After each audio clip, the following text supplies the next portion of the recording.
Ashama akkam nagaa jirtu baga nagaan jiraattanii kuni Yurstek Podcastidha. Qophii guyyaa har'aatiin walitti deebinee jira. Qophiin keenya kan har'aa.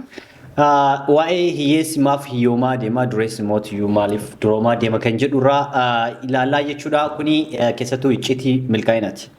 Waa'ee iccitii milkaa'inaa irratti namoonni milkaan akkamitti milkaa'uu danda'anii warroonni kun hoo osumaa dalaganii hoo akkamitti milkaa'uu dhabuu danda'an kan jiru irratti jira. Exactly kanarraa haasofnu ta'a. Chaanalii keenya subscribe gochuudhaan viidiyoolee itti aanutti illee argachuu dandeessanii. Iccitiin milkaa'inaa kun maali akkamittiin ilaaltaati?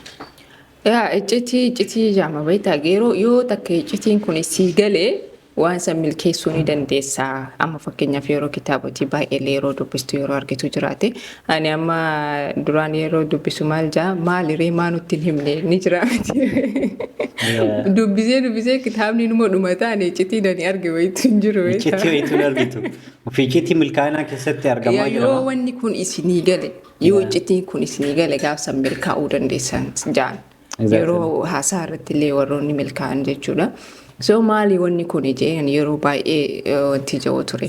Boodarra yeroo naa galu ofuma karuma ofiitiin naa gale wanni namni akkana jeesitti himu hin jiru. Piroosesa keessa adadaa of barbaadaa deemtuun waa'ee ofii yaalaa deemtuun maal barbaadaa aniin tun. Sigalee akkam tahuu barbaada tolee hayyeessoo gaafa waan san barti waan barbaaddu eessa akka deemuu barbaaddu eessa akka jirtu eessa amma bakka jirtu kanarraa hoo gooliin kee eessa wanni ati arguu barbaadduuf duratti boontuun waggaa lamaarraa eessatti arguu barbaaddu waggaa 5 hoo sigalee waan akkasiisan gaafa hubattu ani akka kiyyatti gaafsan gajaa kanaa galee iccitiin wallee jaamu kun. Iccitii milkaa'inaa wanni jedhamu sun san keessi galee waa hedduutu keessa jira jechuudha. Deebii baay'ee kan even kitaabota keessatti iyyuu cover ta'eetiin hin jiru. Practically gaafa ofii keetii jijjiiramuu eegaltu. Si jechisiisaa jechuudha wantoonni baay'een. Kana iccitii milkaa'inaa kan jedhu booddee iccitii milkaa'inaa kana tokkoon isaatiin tokko xuyinee kan ilaallu ta'a.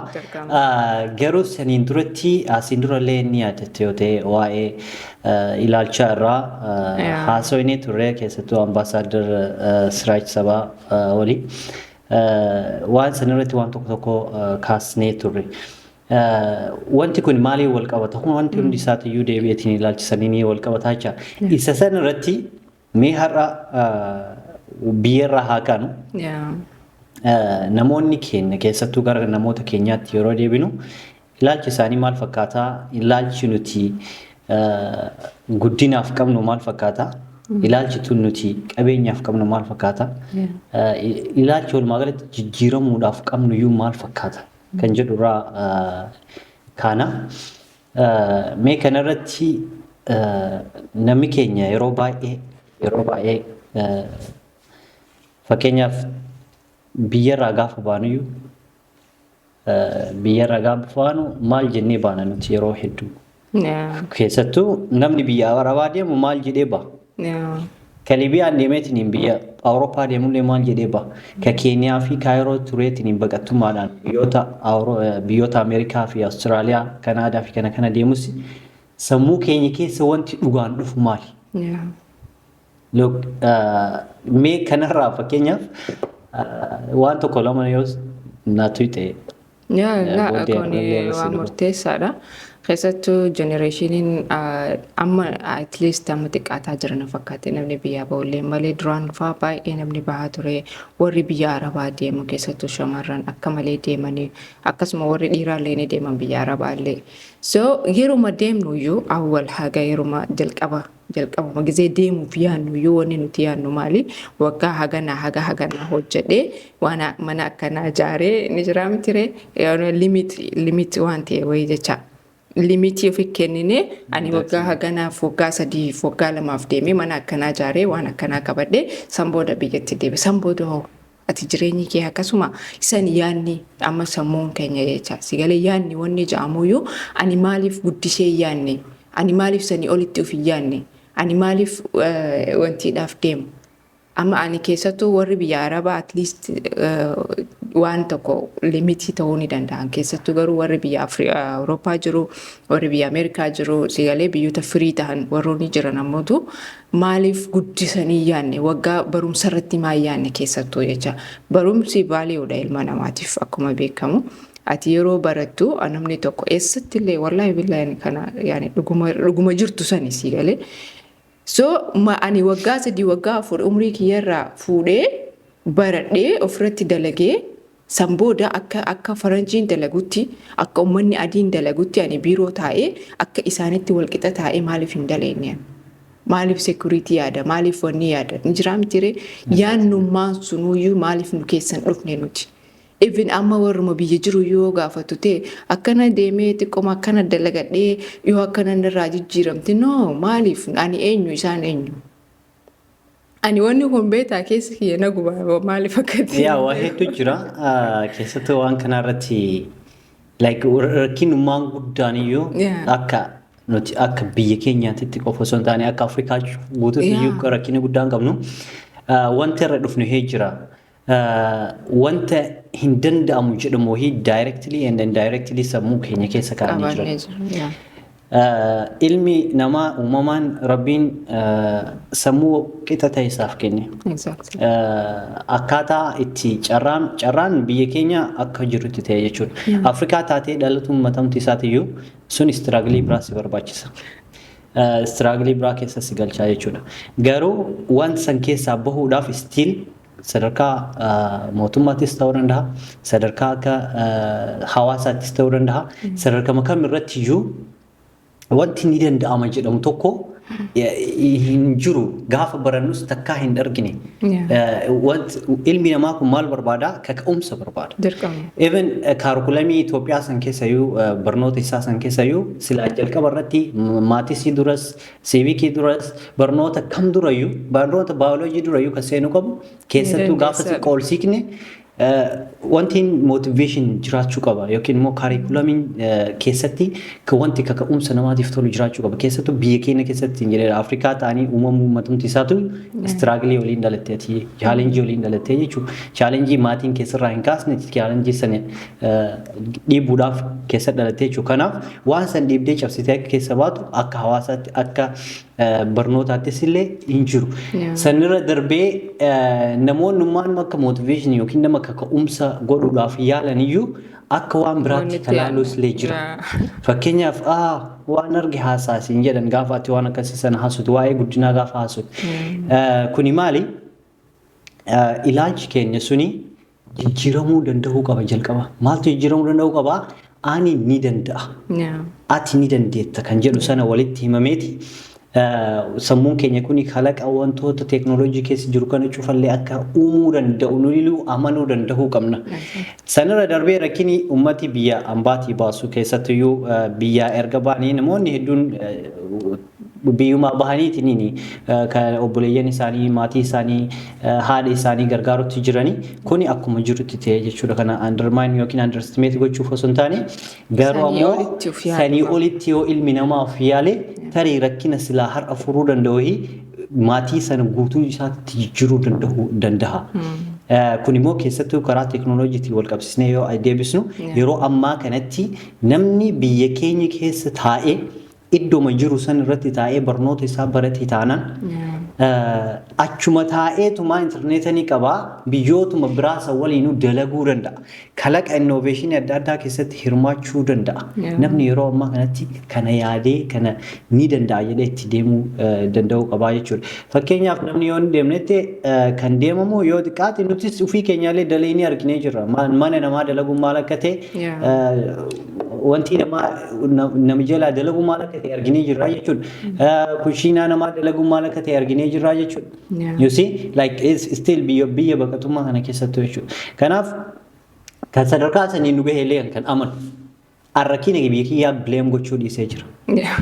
Kan sadarkaa sanii nagee ilaalcha kiyyatu mana akka wanti namaatiin akka tooyileetii namaatiin hin xaragu ilaalcha kiyya na godhe malee biyyaan keessa dhaladhee miti. Akkasuma warra mana madaamiillee achi geessu sun ilaalcha isaanii santu achi isaan geesse malee wanti isaaniiti miti jechuudha. Barumsa dhabuun waan tokko. Sadarkaa jaatti dhaabuun, 8-10 dhaabuun, carraa hiyyummaatiin dhaabuun waan tokko. Garuu yeroo ammaa kanatti ammoo ilaalchi keenya jijjiirachuu danda'uu qabna. Kan biyya alaa deema akkuma ta'etti sana yoo guddate security ta'a. No, jalqabumaa yoo yaannu bari yaannu sani san jijjiiruudha amma ilmi namaa jijjiiramuudhaaf jalqaba san jijjiira san booda hoo isteeppiidhaan itti deemta wanta hundaa yoo jechaatti milkaa'ina gaafa jettee lafaa kaatu tokko ani amma fakkeenyaaf yoo waan tokko amma yaadee haa jennu okay hayyee yaadee jira ani kana booda hojiin kiyya kanaa miti waan guddaa dalaga jee yaadee jirame erga yaaddee hoo isteeppiin itti aanu maali goolii waan ja'amutu jira goolii lafa kaayyatta ani yeroo haganaa jedhutti akkana godhuu qaba. Gaafa sanoo san booda itti aanee akkanatti isteeppiin jira miti isteeppiidhaan kaayyattee gooliin kiyya kana of jijjiiruudhaaf maaltu na barbaachisa ani eessatti farguu qaba san booda hoo kan itti aansee maal gochuu qaba ani amma fakkeenyaaf namni tokko bar gaafa normaala taatee ganama hirribaa kaatee wanti ati gootuu fi gaafa goolii kaayyattee ammootu hirribaa kaatee wanti ati gootu ganama tokko ta'uu qabu jijjiiramuu qaba jecha. Gaafa yaada jijjiirtee yaade hayyee soo amma anii fi faranjiinis anii fi arabnis sabbuun keenya tokko soo kanaafuu anilleen gaafuma ka'uyyuu gaafuma biyya kiyya irraayis ka'u yookaan mootu biyyaanis bahuyyuu yaaduyyuu dhiisuu qabna sijjammaree jaama yeroo ammaa kanatti. Erga yaadni immoo erga akkas goonee jijjiiramuu qabaa. Sigalee milkaa'uu qaba. Anis akka nama kaanii miiliyoonara ta'uu qaba. Why not? Sigalee anis guddachuu qaba jennee gaafa yaadni ammootu wanti barbaachisaadha jecha akshinii. Every step gootu san irratti goolii kaayyattee goolii waggaa 2, goolii waggaa 5, goolii waggaa 10 eessatti arguu qaba akka mastaawotaatti fuulduratti arguu qabdaati nama san. Ani amma waggaa 5 booda bakka of kaawwatu jira miti nama san akka arra taa'ee arga ija kiyyaan yeroo siin jiru ni qalbiidha. Yaa visualize ni goota. So nama san bira gahuufoo achi bira gahuudhaaf ammootu waan na barbaachisu jira jecha sacrifice wanta inni gochuu qabutu jira jecha hirriba ta'uu danda'a yeroo ta'uu danda'a faamilii ta'uu danda'a sigalee hiriyoota ta'uu danda'a wantoota silaa si bashannansiisan dhiistee sa'aatii kan kee waan sanirra kennitee waan silaa na jijjiira jettee yaadde kaayyoo kiyya bira naa geessa jettee yaadde sanirratti sacrifice gochuun kafaluun dirqama jecha yoo kafaliin ammootu eessallee hin geessu yoo torbaan takka booda amma ganama hirribaa kaatee ani akkana godhuu qaba isteeppiidhaan kanarratti dalagee gaafa ji'oota 6 booda ani akkana ta'uu qaba yoo jette torbaan takka booda daleedee san booda torbaan lammadaa yoo kaatee bilbila of harkatti argite wanni sun feel godhuu danda'a. Feel godhuu danda'a. Actually kuniin isteeppiidhaan sadarkaa guddinaa sadarkaa kamitti deeme jalqabumaayyuu nama of argateetu san gochuu danda'a. Even if you fail somewhere consistency keetu fail godhe malee jalqabumaa of argatuun suniyyuu milkaa'ina guddaadha. Milkaa'inni achirraa eegala. Milkaa'inni jalqabuma waan duraan irra jirtu san an eessa jira jennee dhaabannee of laalle milkaa'inni guddaan achirraa eegala jechaadha. Fakkeenyaaf tokko ka biyya nama baasu tokko sanii hiyyummaan akkuma jirti ta'e sadarkaa wanti ma barbaadeen iyyuu biyyaa yoo kabaanu taate ilaalchi keenya egaa biyyaa baane homaaf argachuu dadhabne keessattuu kara baqataattis as deebisu suuta gara Awurooppaattis illee achi ceena. Kara baqataatti yoo itti deebisee waan waggaa 10 ol akkas keessa jiraatu jira jechuudha. At least namoonni ammas of hin argatin jiru. Ammas namoonni abjuu keessa jiraatan jiru.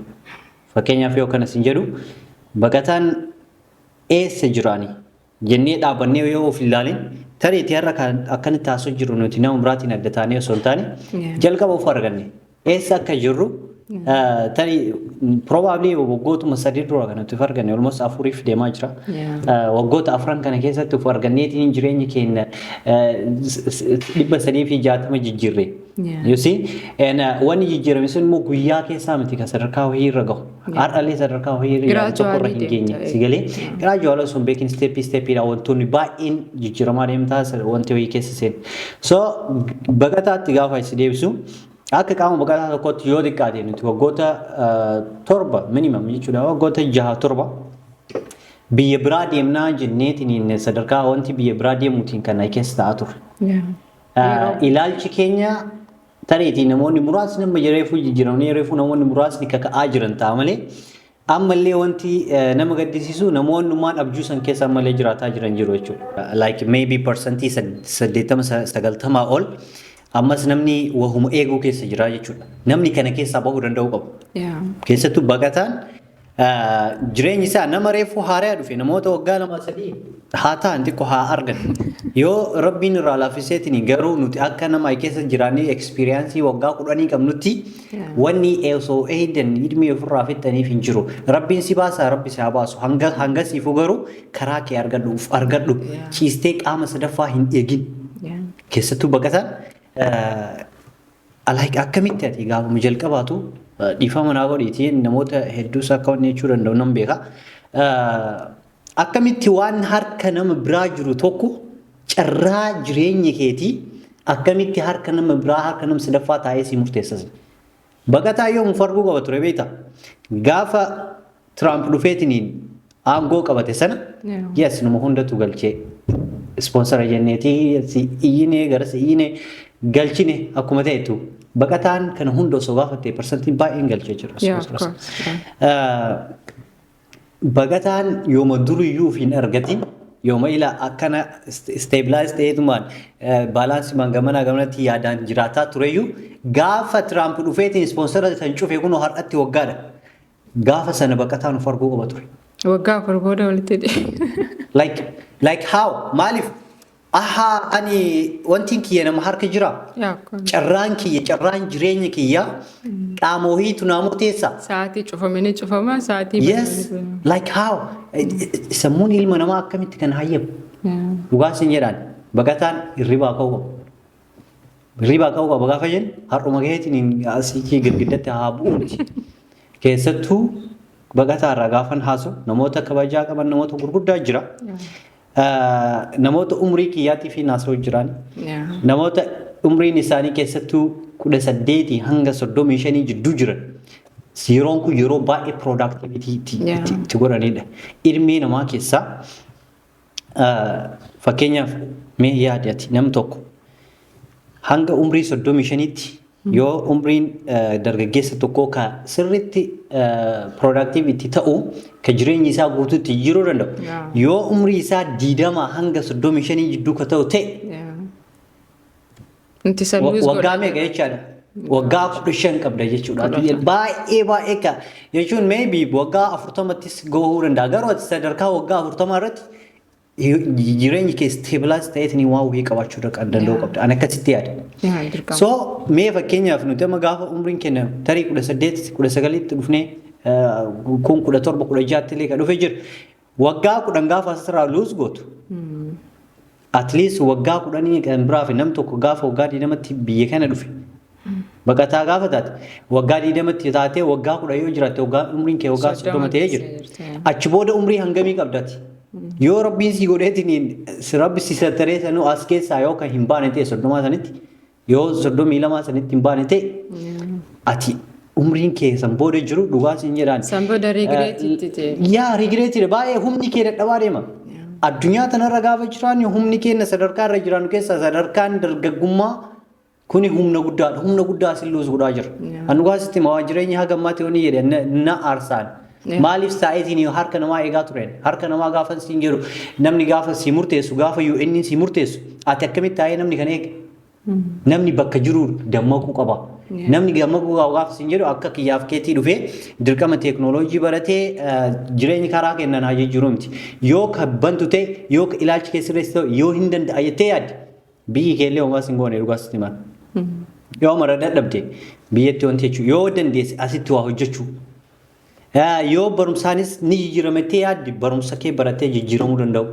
Kanaaf ilaalchi keenya tokkoffaa irratti gara baqataatiin gaafa ilaallu baqataa obboleeyyan keenya waggaa hedduu waliin turre ilaalchi keessan jijjiiramuu danda'u qabaan jedhaan.